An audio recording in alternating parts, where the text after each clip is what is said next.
Ladies and gentlemen, please welcome ALEC Chief Executive Officer Lisa B. Nelson.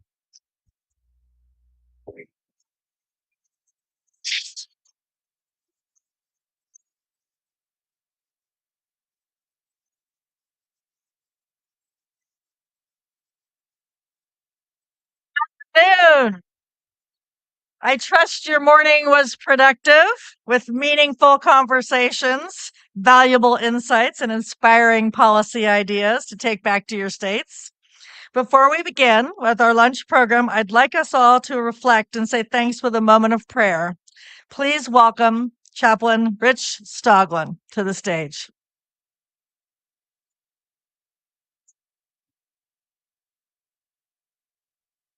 Say a few words. Is that okay? Yeah, 2 minutes. 2 minutes before I pray. Okay. Real quickly, I just ask, so I won't get in trouble. I'm Chaplain Rich Stoglin. Before I put on my stole, I'm the president of the Frederick Douglass Republicans of Tarrant County and this state, raw. And if you don't know, the Republican Party of Texas was started 4 through 6, 1867, Houston, Texas, by 150 colored men and 20 white men. So those who say that black people, you're glad that when we come in, we never left.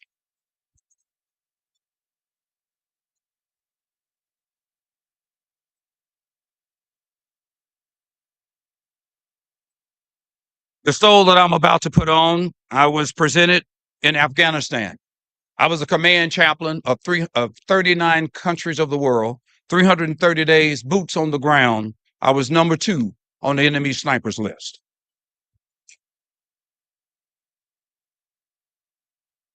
With that, let us pray.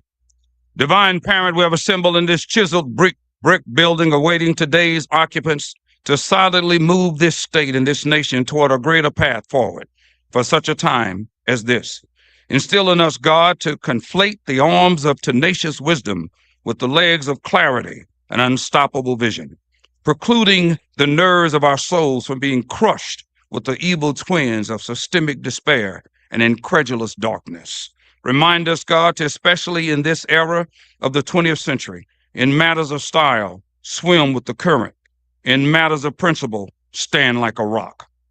Making the words of Frederick Douglass' prophetic voice a needed echo today, you will not be judged by the heights you have risen, but from the depths you have climbed. God, for the food we are consuming during today's ALEC States and Nation Policy Summit, while reflecting on the purpose of the Gregor G. Peterson Prize. Let none of us avert from realizing there are those less fortunate in body and soul. May today's food serve as a reminder we have miles yet to go before we sleep. And so we pray for those who act as responsible guardians of our local communities, even when the duties they perform are not always acknowledged or appreciated. And lest we forget, those who are in harm's way are long ways from home. So we pray for those who streak across the turbulent skies, move underneath the forceful oceans, march on the hot, sandy desert floors, and survive in the dense jungles of the world. Be with them, God. Be with their families as they look through the windows of anticipation of their loved ones' safe return home. Help them and us to remember, no matter what, hope is our strongest weapon. To God be the glory. In the name of the Father, Son, and Holy Spirit. Amen. Thank you, Chaplain Stoglin. It is such an honor to have you here with us and your lovely wife, who I got to meet a couple months ago in Fort Worth. Thank you so much for that. We love having you fight in the trenches to make Texas a better place. In a culture that often rewards theater over thought, ALEC offers something different. A real forum for serious, good faith debate. This week, task forces and working groups will test ideas, learn from successes and failures, and refine model policies that reduce the cost of everyday life and strengthen our system of federalism and restore our freedoms. Thank you so much for being here, for the work you do to keep our states and country moving forward. This year has been a year of real challenges. Shh. It's okay. This year has been a year of real challenges, including the assassination of our friend Shirley Kirk. But it has also been a year that has proved again that the American spirit is resilient, optimistic, and determined. Over the nearly 250 years, the spirit has carried this republic through wars, recessions, and moments of deep division. and it is carrying us now. And that same spirit is front and center all week. At ALEC, we are not in the business of putting on a show. We are in the business of trusted, time-tested policymaking that brings prosperity to the states and help job creators and everyday Americans thrive. Here, job creators and legislators sit at the same table, ensuring policy ideas will actually work on Main Street, not just in a press release. And you can see the fruits of our labor. This week, task forces will debate nearly 80 new model policies. Not 800, just 80. Woo! I know, we have over 1,000 on the website. We'll be harnessing the shared wisdom of our community to create the tools you need to return home and lead with confidence. The year ahead may once again be filled with difficulties, but with the solutions we develop here and the relationships you build, no challenge will be too great for the United States. This takes hard work and dedication, the kind we like to recognize with our now annual Peterson Prize. The Gregor G. Peterson Prize in Venture Philanthropy, launched in 2019 by the Peterson family, is awarded annually to trailblazing startup in the nonprofit sector to honor Greg Peterson's core principles in business and to advance his longstanding legacy of philanthropy. We are honored to have many members of the Peterson family here. So I think maybe 17 of you all told, which is fabulous. Congratulations. Nicole Hoplin and John Jackson of the renowned Hoplin Jackson Charitable Advisors search for organizations that embrace bold ideas, advance the human condition, that embody the spirit of liberty, equality, and justice. Nicole has consistently shown a dedication to promoting the principles of free markets and individual freedom. She is an author, a fierce advocate, and raising billions of dollars for dozens of causes, and serves on the Ronald Reagan Ranch Board of Governors at Young Americans Foundation. Her commitment to philanthropy has earned her widespread admiration and respect, inspiring many to join her in her mission to build a more just and compassionate world. Ladies and gentlemen, Nicole Hoplin.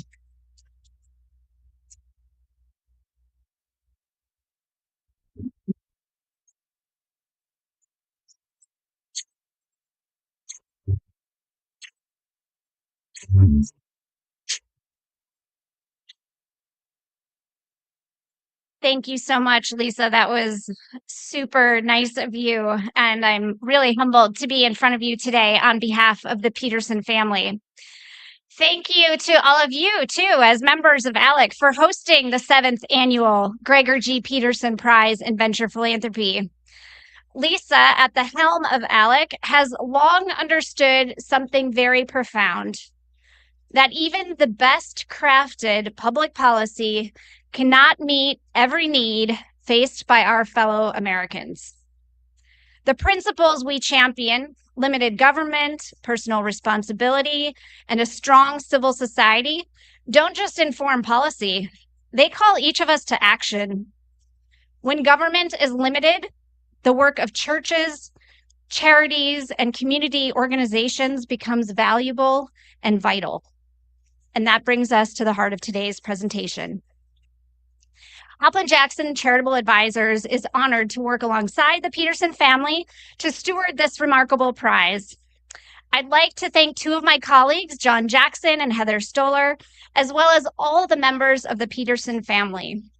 Their diligence and vision have strengthened this prize and helped develop it into the thoughtful, strategic, and nationally renowned institution it has become. Before we announce today's winner, let me share a bit about the prize itself. Gregor G. Peterson, a San Francisco native, proud Stanford alum, and a pioneer in the field of venture capital, helped shape an entire industry. In 1961, he co-founded the Sutter Hill Company, one of the first venture firms on the West Coast. As you might expect, Greg believed deeply in capitalism in the power of the free market to lift people up, to expand opportunity and generate prosperity. As Lisa mentioned, in 2019, as a tribute to their father, Eric and Chris, who are here with us today, established the Gregor G. Peterson Prize in Venture Philanthropy. Their vision was simple, but ambitious: to multiply their father's legacy through a major annual philanthropic prize. Each year when we come before you, we tell you that the pool of candidates has grown, and once again, this year was no exception. We reviewed more than 120 nonprofit nominees representing 40 states, from small towns, big cities, to every corner in America. From that extraordinary group, the Peterson family selected a winner whose work truly rose above an already impressive field.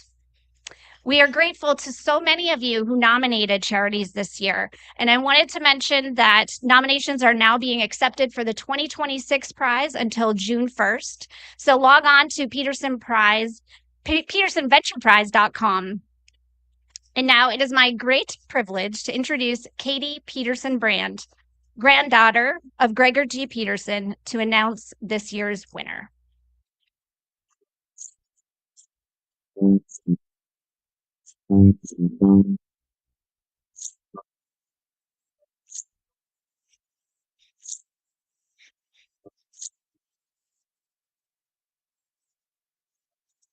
Thank you, Nicole. Thank you, Lisa. And thank you, all of ALEC. For several years in the 1980s, my grandfather, Gregor G. Peterson, lectured at the Stanford Graduate School of Business. The course he taught was called New Enterprise Management. He mentored a coming generation of Silicon Valley entrepreneurs on the ins and outs of launching a startup. Entrepreneurs, he said, take existing resources and put them together in innovative ways to get extraordinary results. That's what this year's winner of the Peterson Prize has done. This inspiring pastor from Harrisburg, Pennsylvania, has launched a community-based learning centers housed within churches that provide a free alternative to unsafe or low-performing schools. He had our attention when he said, education is the civil rights issue of the 21st century.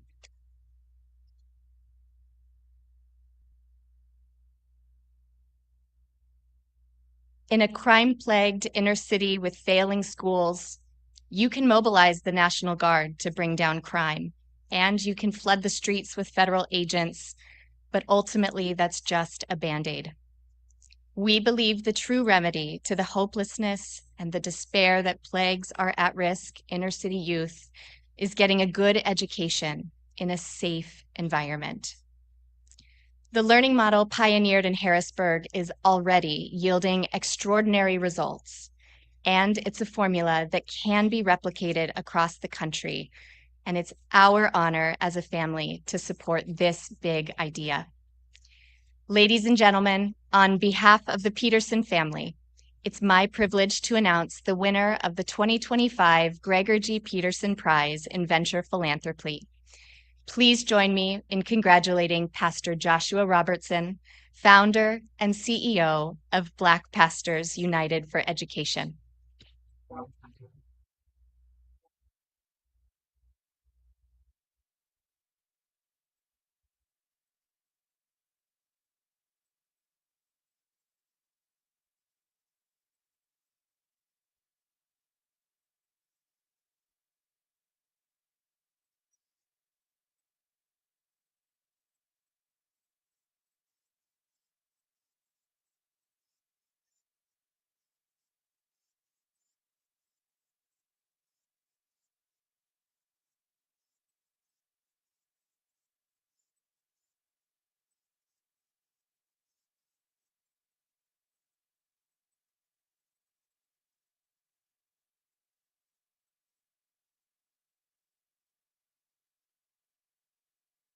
What an honor and a privilege it is to be before you today, this body of people who have gathered for such a great cause and for such a great mission.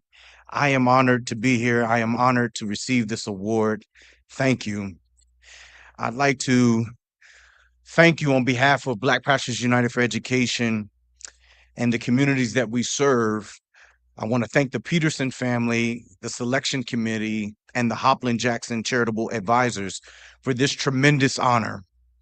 The Gregor G. Peterson Prize celebrates the entrepreneurial spirit, teamwork, and sustainable life-changing impact that I believe we can make in this world. At Black Pastors United for Education, we don't just share these values. They are the heartbeat of our organization. We are a movement of pastors, parents, educators, and neighbors who believe that every child, every single one, deserves an environment where they can learn and grow and thrive. And so this prize recognizes innovation, which is exactly what our children require, not someday, but today. Black Pastors United for Education emerged because we saw a gap between what children were promised and what they were receiving. Often that gap becomes a chasm separating safety from danger, hope from despair, potential from opportunity. We opened our first learning center in churches because they are already places of trust and belonging. Education at its core is not just about academics. It's about dignity. It's about security. It's about creating an environment where children know that they are valued. And I know this personally. My brothers and my sisters, you are looking at a man who I believe should be a statistic. I was able to matriculate through K through 12 education in Harrisburg, Pennsylvania. And when I graduated from high school, I was reading at a first or second grade level. No one noticed it because 100 pounds ago, I was a major athlete. And so I was good in basketball and in football. And because of that, and some charismatic characteristics I had, I was able to matriculate through school and no one knew. But I wasn't able to receive all of Division 1A offers that I had out of high school because I couldn't pass the SAT. So I went to a Division 1 AA school in North Carolina. And the first semester there, we won the Big South Championship, first time in school history.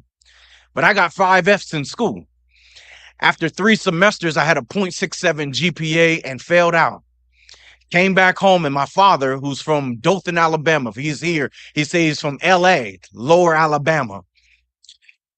Well, he told me I couldn't move back at home. So he said you had to figure it out. So a kid who I grew up with gave me some money, and we went to Altoona, Pennsylvania, and doing stuff we had no business.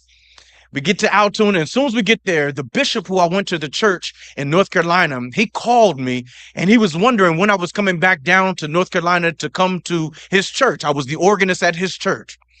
And I said, I'm not coming back down because I failed out of school. And this bishop said, man, whatever you are doing right now, young man, you're about to ruin your life, aren't you? Aren't you? Aren't you? He didn't know I had all type of mischievous things in the car. I'll tell you offline what I was doing. And so he begged me, he pleaded with me to move back down to North Carolina with him. And he said, we'd figure it out. And I moved back down to North Carolina with that man. And this bishop, the first day I was there, enrolled himself and myself into Cleveland Area Community College in Shelby, North Carolina. And that semester, this bishop taught me how to read. And he taught me how to be a student. I got back in school, and that next fall semester, I got a full scholarship to the University of Minnesota. And now I have my bachelor's degree from the University of Minnesota. I have my master's degree in theology.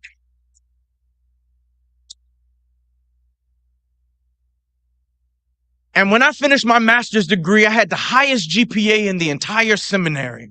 And so it tells you something. I did not have an intellectual problem. I had a schooling problem.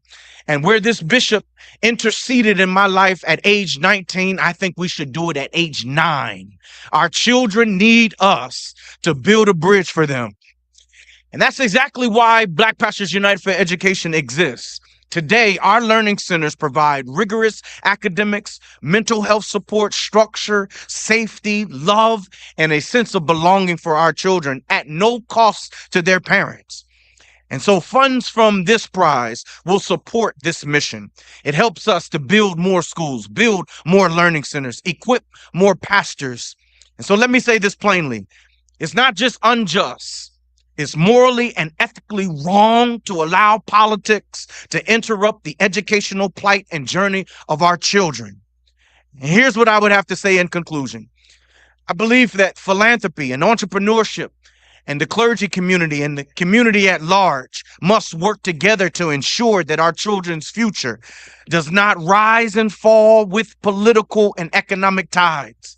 Sustainable schools, supported and protected by communities, are the only way to meet the demand for parents for safe and high quality options.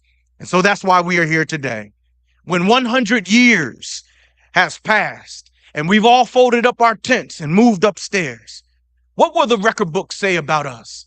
I want the records to reflect that we were a generation of people who had the courage to stand up at this time. I want the record books to show how we loved God and we loved one another and we loved our great country, but we also loved our children and we built a bridge for our children to be successful. Thank you for this honor. Thank you for this prize. To God be the glory. Thank you.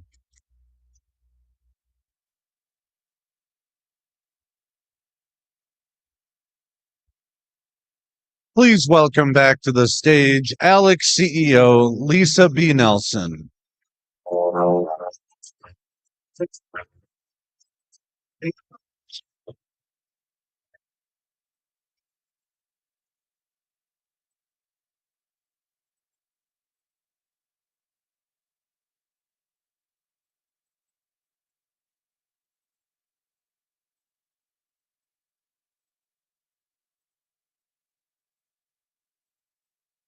Threw me for a loop there for a second. You can enjoy your lunch now, and we will resume the programming in a few minutes. Enjoy your lunch. Thank you.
Ladies and gentlemen, please welcome ALEC National Chairman, West Virginia Senator Patricia Rucker.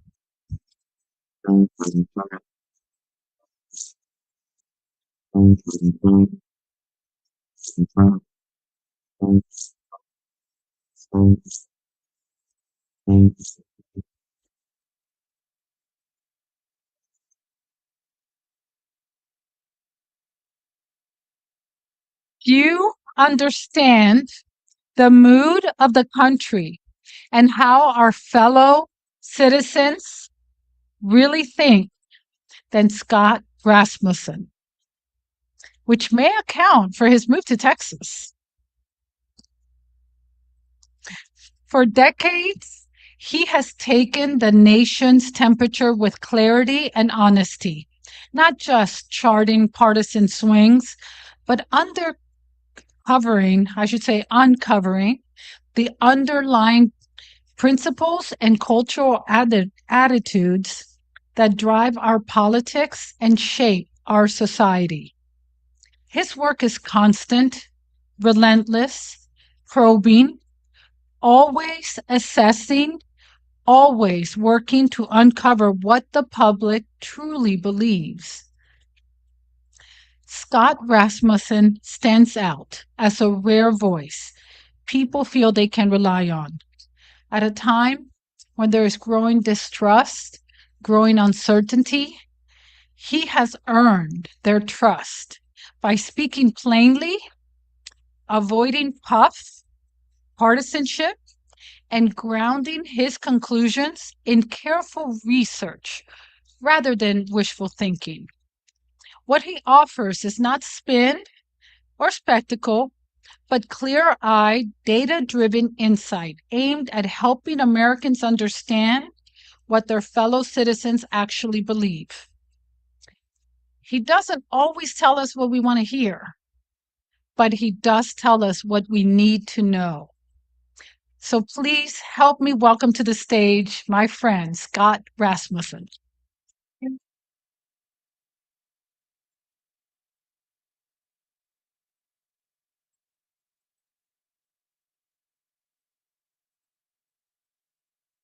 You know, as I begin, I want to just remind you of the last part of that introduction. My job is to tell you what you need to hear, what you want to, not what you want to hear. If you are a Republican or a conservative, you better be ready for a pretty rocky 2026. People are talking about some of these issues like affordability. I'm not sure the message has sunk in as deeply as it should. About 6 weeks ago, 31% of voters told us that their personal finances were getting better, and 31% said they were getting worse. It's even, that's not a terrible number, and it was a whole lot better than the economic pessimism that existed during the Biden administration. About a month ago, as the shutdown began to impact people and they became frustrated with the incompetence in Washington, people's economic optimism just fell off a cliff. As of yesterday, our polling found that only 26% of voters say their finances are getting better. 10 points more, 36% say it's getting worse. Those numbers are about like they were in the Biden era. Now, to put that in political terms, what that means is if these numbers don't change by next November, several state legislatures that are currently held by Republicans will be in the Democratic column. The Democrats will win control of the House decisively, and they might have a shot at winning the U.S. Senate. That's how bad the economic perceptions are right now. It is not a messaging problem because people are feeling this experience. When they see that their neighbors can't sell a house, they're concerned. When you talk about affordability, it's not a question of numbers. It's a sense that something has gone wrong. And the danger in that is it can become self-fulfilling. Now, the good news is the election is not going to be held anytime soon. If the economy is feeling better next year, if things have turned around, then there will be a different result. But here's the kicker. When bad news happens, when people got frustrated with the shutdown, confidence falls immediately. When good things begin to happen, it takes about 6 months before people begin to feel positive again. So what happens in the U.S. economy between now and the middle of next year is going to define the midterms. Having said all that, I'm an optimist. I believe America's best days are still to come. I believe that regardless of what happens in next November's election. One of the reasons I'm an optimist is we do a lot of basic research. We've taken on a new project this last year called the We the People Project, where we are measuring public attitudes, what people think about America as we approach our 250th birthday. What is it that people actually look at? What does it mean to be an American? That's a theme that we should all tap into, because in our research, we found that we had 5 people from every congressional district take part in this national conversation. About 7% reject the core ideals of freedom and equality. Some reject it from the left with the 1619 model. Some reject it from the right. They're not ready to say that all men are created equal. Those voices and the dangerous, angry voices we hear around us in the nation today are a very small minority. We need to lift up the common ground of those ideals of freedom, equality, and self-governance. We need to tap into the things that hold us together. And I think we also, when we do that, need to talk about it not as if it was a bunch of guys in powdered wigs sitting around and thinking up something new, or a bunch of academics who figured out the best way to make something happen. It was practical experience. And as we do that, we need to connect the stories of our history with the stories of America today. So when we just heard a little bit ago about the Black Pastors United for Education, we were told that politics should never stand in the way of educating our children. It's a great message. If you went back to 1636, and I was not polling back then, but in 1636, the colonists had fled England because of a religious dispute. They decided they should start a college. They had some Oxford men with them. Obviously a good goal, but in 1636, it was against the law to form any organization without permission from the king. If the colonists had asked permission from the king, he would have said, yes, you can start your school if you teach my theology, the theology that you just fled across the Atlantic to get away from. Those colonists did something different. They decided forgiveness was better than getting permission. They started a college without asking the king about it.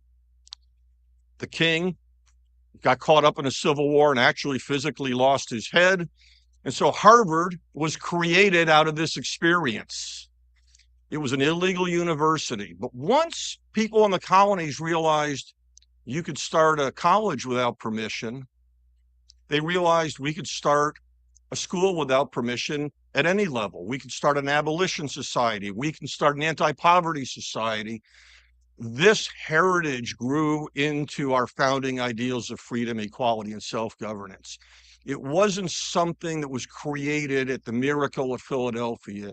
It was something that grew out of a century and a half of experience. We, for the last 250 years, have been continuing that. We see this reflected in all kinds of ways in our society. The things that we do today would have been unheard of. But where we also see it is in the work that we're finding when we research the American people. Because you know what? Very few Americans today talk like Thomas Jefferson. It's just not our style. But at the We the People Project, we went out and asked people to answer long-form questions about what it was that freedom meant to them. And guess what? The ideals that shine through from thousands of people in 1.6 million words of context are the exact same ideals that our nation was founded on. We, as we sell our messages, need to stop talking about what it does for you as an individual. We want to talk about the policies are good for you and your neighbors. They will create stronger communities. And yes, we need to tie all of our policy ideas back to those core founding ideals. If we can do that, we will get rid of a lot of the political toxicity, and we'll have all done our part to ensure that government of the people, by the people, and for the people shall not perish from this earth. Thank you very much. Please welcome back to the stage ALEC CEO Lisa B. Nelson.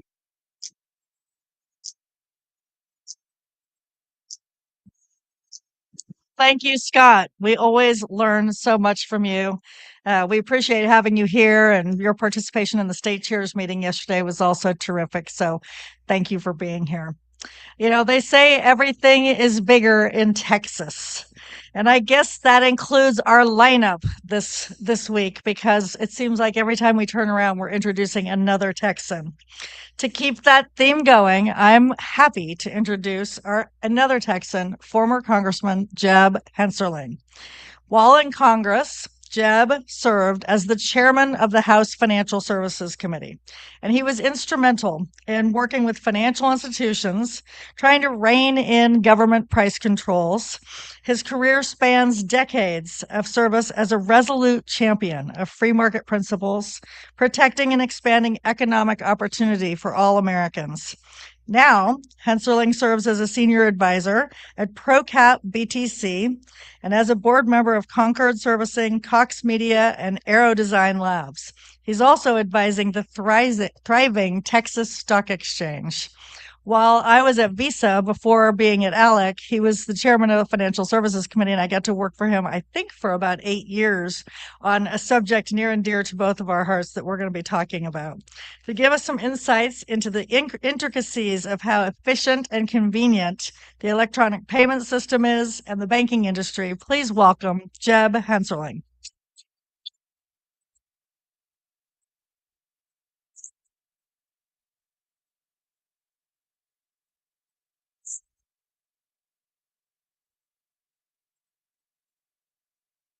All right. Comfy chairs. Very comfy chairs. This is good. And by the way, when you at 5'6", when you said everything's bigger in Texas, everything's bigger in Texas but me. Well, you do look good. I haven't seen you in it's been about 10 years since I've seen you. So it's good to see you, and it's good to be back here in Texas.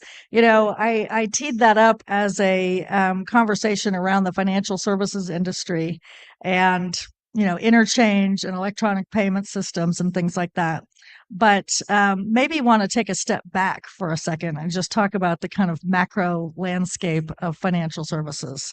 And as we've talked about, and as Scott just touched on, 2025 is a year full of shifts and domestic and developments, both domestically and internationally. The Trump administration has made changes to trade, taxes, deregulation, and while the global dynamics continue to change, how do you think, and how would you advise state lawmakers to adapt to remain competitive and resilient through this constantly changing landscape? Well, one, if I could, before answering the question, I just want to say, you know, we all say we're honored to be somewhere. I'm really honored to be here. I didn't come to Congress through a state legislature, but I've been a huge admirer of ALEC. And when I look at how little good is coming out of the U.S. Capitol today, and how much good, be it tort reform, educational choice, coming out of the states, when I think about how these ideas are so often incubated, curated at ALEC, let me just say you give me a lot of hope. So thank you very much. So I would say, Lisa, we are on the precipice of some really dramatic changes in the financial services arena. But first, I would say, if you don't realize it, you should. The number one economic sector in America is financial services. It's about 22-23% of GDP. It is also our number one export, and we are a net exporter of services in the U.S. So it's a very, very important industry. And then at the end of the day, you can't have capitalism without capital.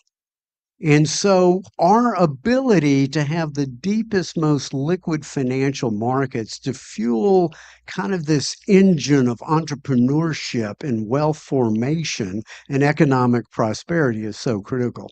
But why I say we're on the precipice of great change is really because of blockchain and artificial intelligence, subjects we talk about and we know absolutely nothing of. So I will continue to talk about them as well. But the ability of having financial transactions that essentially can settle and clear immediately, going to 24/7 trading, the tokenization of all assets, and kind of the leading edge of that is stable coins, wallet to wallet payment systems.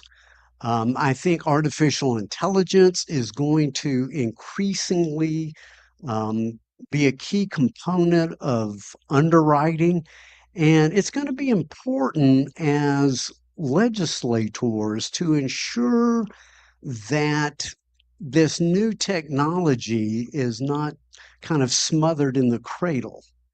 And at the same time, that government doesn't pick winners and losers among the various emerging technologies. And I would also say that it is so critical, and the Trump administration realizes this, that we should be the leader in America in kind of this whole digital asset infrastructure in formation, because it's just incredibly important that the world rely upon U.S. financial services, that the U.S. dollar continues to be the world's reserve currency. Our military power is based upon our economic power. Our economic power is based upon the health of our financial markets. And so it's not just our economic power, military power, it's really our moral authority too. And it all comes back to the financial market. So it's a very exciting time to be involved in financial services. And like most matters, I hope our legislatures will govern wisely and sparingly. Yeah, you're talking about entrepreneurship and kind of disruption in the system. We just gave out the prize for this new startup for venture philanthropy and making sure that we're creating new organizations. And it comes down to that kind of government regulation and stifling that growth. When you think about the agencies and how they often create barriers and stifle that growth, how would agencies reassess their regulations in these coming years so they can support that economic growth, improve access to funding, and then strengthen the banking system itself? Well, I wouldn't hold my breath on having agencies reform themselves. I don't know what the experience is in your state, but in Washington, I never met a bureaucrat who didn't want more money, more power, and less oversight. So I think it's really the responsibility of many in this room today to ensure accountability to we the people.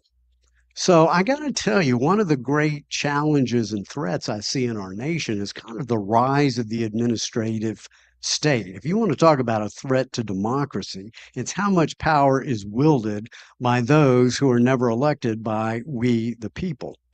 But when you ask about what do we expect our administrative agencies to do, one, there has to be an appreciation, and particularly when I think about the Ukraine-Russian war, I think this was a Stalin quote, quantity has its own quality. And so sometimes just the sheer volume and regulatory access just puts such a weight and burden on the economy. And that's why I really salute the Trump administration, if I have this right, In Trump 1.0, it was for every agency, if you want to create a new regulation, you got to get rid of 2. I think now it's 10 to 1. And Thank you. I think they beat Thank you. their own goals too. I- 12 to I- 1 and Well, and not only that, Lisa, I think they have to reduce the net regulatory cost as affirmed by the Office of Management and Budget. So this is a huge economic tailwind. We won't talk about the economic headwinds of trade. We'll put that to the side for the moment. So number one, watch out for the sheer volume. Second of all, we need, critical to economic prosperity is the rule of law. And it gets back to how much discretion. I mean, when the success of your business enterprise is more dependent upon what side of the bed your regulator wakes up on versus how hard your workforce works, the genius of your particular product or service, then we have a real problem in America. So it's the volume, it's the cost, it's the clarity of the regulations that count as well. But I think to a great extent, there just has to be so much more oversight of the legislative branch in our state houses in Congress, because we have way too many bureaucrats that are running amok. yeah, it's such a challenge to work through. So, as switching gears a little bit, as legislators look to address affordability challenges, that's something that Scott mentioned. We've been talking about it all morning. How can state leaders ensure that policy solutions protect consumers and proposals such as rate caps and make sure that they don't restrict that access? So, and I think we have a model policy that's going to be discussed in one of the task forces later this afternoon on rate caps and making sure that we're protecting and not exposing those. Well, rate caps are a uniquely bad idea. I don't know why any conservative would ever support price controls, and that's not about orthodoxy. It's about empiricism. And we've had about 2,000 years of history with price controls. And in the U.S., I can barely see through the lights, but I know there's some other gray hairs out there. May remember when we had price controls on gasoline in the 70s. I clearly remember The Carter years. finally getting my driver's license. That was the good news. And then there was no gasoline that I was allowed to buy. Recently, I've been reading a book by my mentor, Senator Phil Gramm, and going through kind of some of the myths of capitalism. And there was a reminder about the implicit and explicit price controls that exacerbated the Great Depression. And when they literally were dumping milk into the streets and shooting cattle herds and trying to support farmers. Meanwhile, people were going hungry.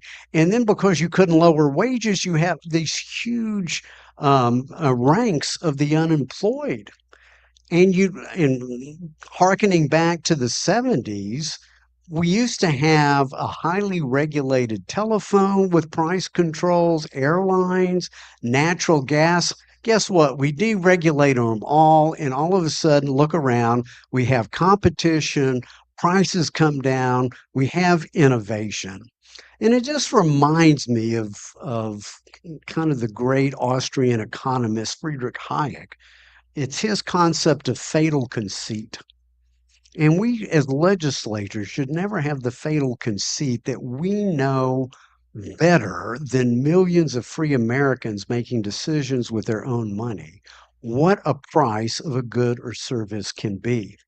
And at the end of the day, if you're going to impose rate caps, price controls, again, it's not orthodoxy, it's empiricism, it's history. And regrettably, perhaps the only lesson of history is that we don't learn the lessons of history. But the lesson of history is you're going to end up with shortages. Yeah, it makes so much sense. Price controls don't work, right? And as you talk about interest rate caps and things like that, we've also seen a number of proposals, both at the state level and at the federal level. One I know you're very familiar with, which is the Durbin bill back 10, 15 years ago. Thanks for the PTSD.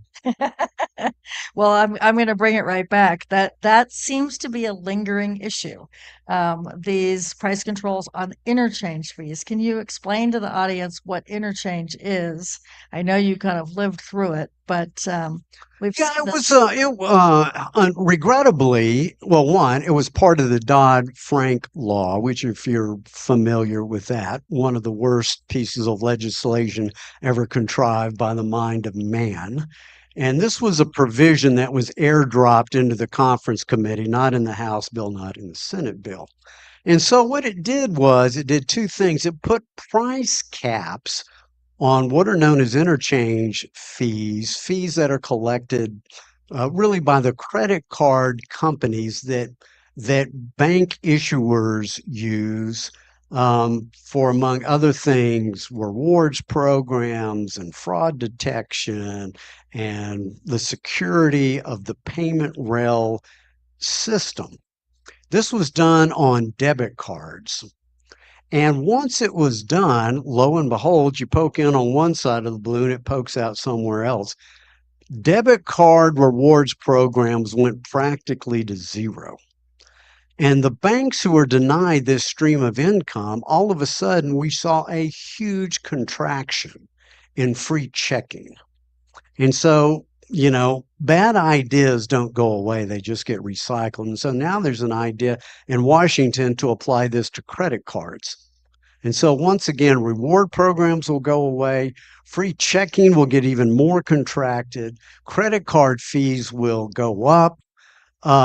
I don't, again, know why a conservative would want to engage in this. And I'd also point out, Lisa, that with the emerging technologies, this whole interchange debate, it may be moot in 5, 7 to 10 years. You look at Stripe and you look at PayPal and you look at Apple Pay and you look at kind of these wallet to wallet payment systems. I'm not saying it'll ever go away. But again, why do you want to be involved in price controls that are going to lead to shortages? And by the way, politically, this is kind of the big banks against the big retailers. When I was in Congress, I thought, why do I want to get in the middle of Clash of the Titans? So that's the politics, but the principle is so much more important. And that is you are taking power away from the people to make economic decisions on their own. Yeah, that's that purchasing power. You think that customers can make that decision. In my mind, when you say it's the big banks versus the big retailers, that's exactly right. They should work that out in the business room or Well, and they the have. rooms. Yeah. They've been suing each other for 20 years. Well, and I think that there was some news on a settlement just recently. Have you been keeping up on the settlements?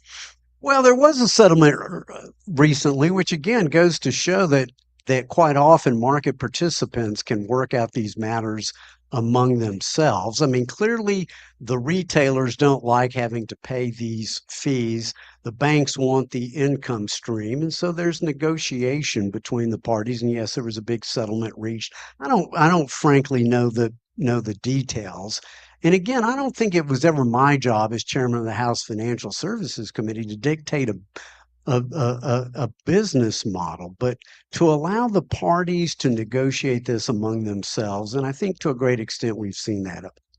I think you said it right. Why would a conservative ever think that price controls or intervening in a business to business decision would make sense? So, well, we thank you very much for your thoughts and appreciate you being here. Thank you so much. Happy to be here. Happy.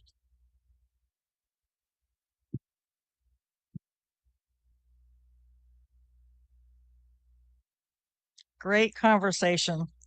All right. So now we have the end of our program. And it's very exciting for me to wrap up this program by introducing another award. We had an awards session last night, but today we're very excited to give another award for the Defender of Federalism. I think we can all feel it. 2025 has been a year of action, especially when it comes to returning power back to the states. You can talk all you want about federalism and government efficiency, but our partners in Washington and in our state capitals are actually doing it. Strong partnerships across the states through the ALEC Government Efficiency Coalition continue the efforts of the Department of Government Efficiency, the DOGE, by connecting state and federal lawmakers.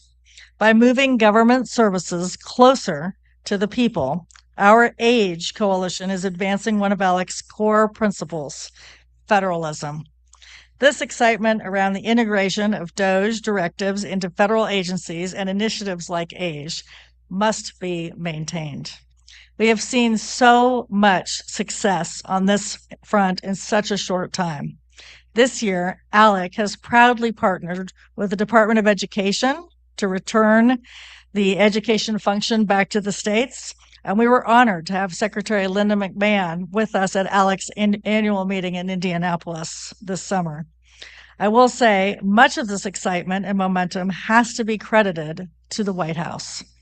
Not only has this administration delivered on its promise to return education policy to the states, but week after week, it is meeting with big groups of state legislators at a breakout pace. This year, we are honoring the White House Intergovernmental Affairs Office for putting government controls back to the states and out of Washington, D.C., and for their commitment of leading the White House State Leadership Day series, bringing leaders from each state, and I hope you've all already paid a visit or are on your list to go, for briefing days at the White House. For this, our ALEC 2025 Defender of Federalism Award goes to Jared Borg, Special Assistant to the President and Deputy Director of the White House Office of Intergovernmental Affairs for State Governments. Ladies and gentlemen, Jared Borg.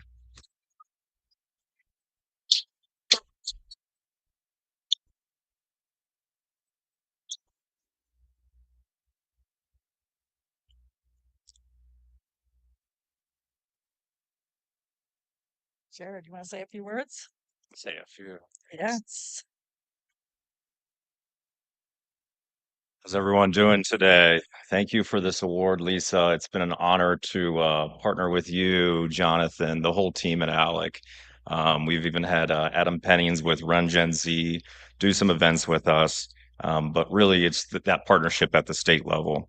And so that's the key really to that achieving the America First agenda is that partnership, returning the power back to the states. And that's something that President Trump tasked us with at the very start of the administration.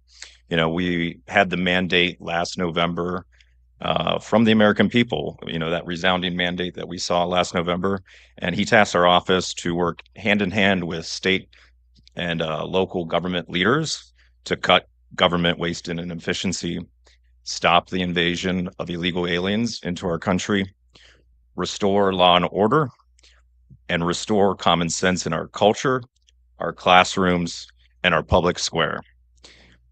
We've already achieved historic wins this year, and we want to continue building upon that. And with your continued support, we will advance the America First movement in state capitals across our nation. So we look forward to continuing to work with you all in the months and years coming ahead. And on behalf of the president and my director, Alex Meyer, we just want to say thank you. Thank you again.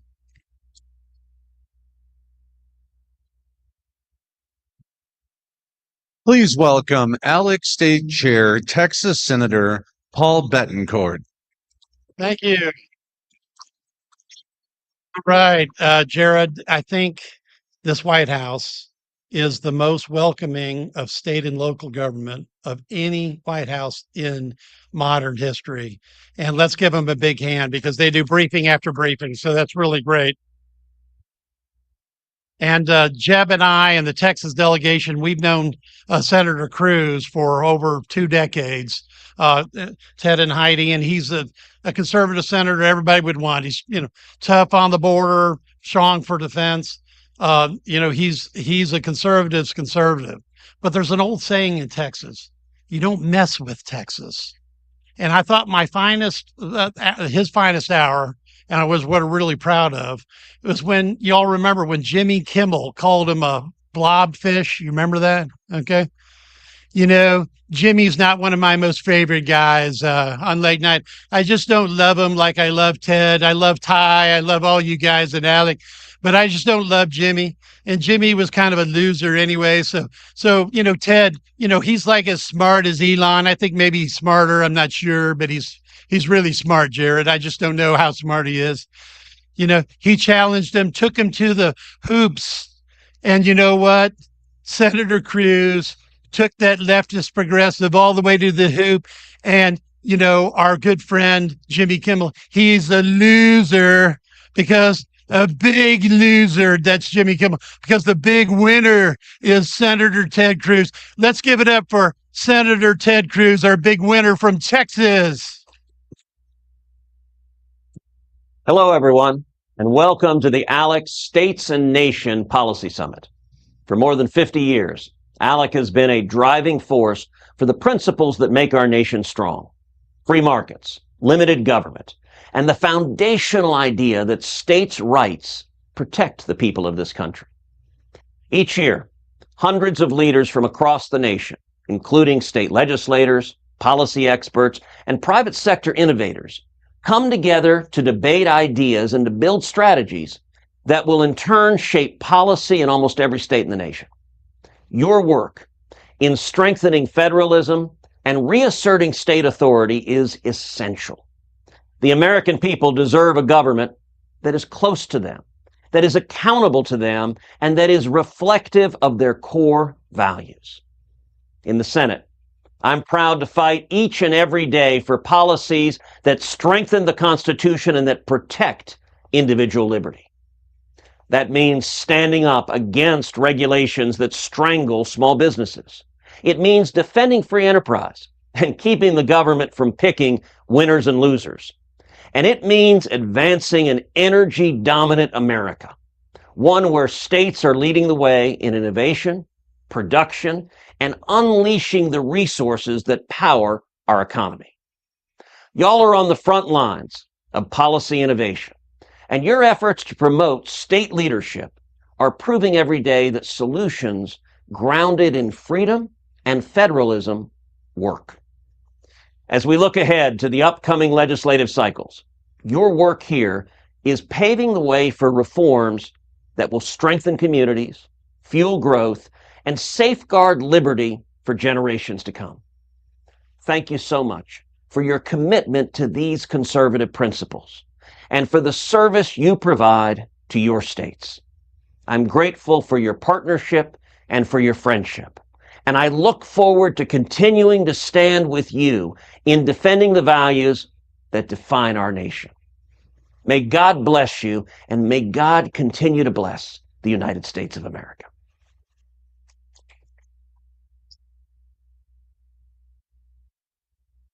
Okay, let's give it up for Patricia one more time. Come on. Let's hear it for Patricia. She's a winner, by the way. She's a winner. Okay, like a big winner.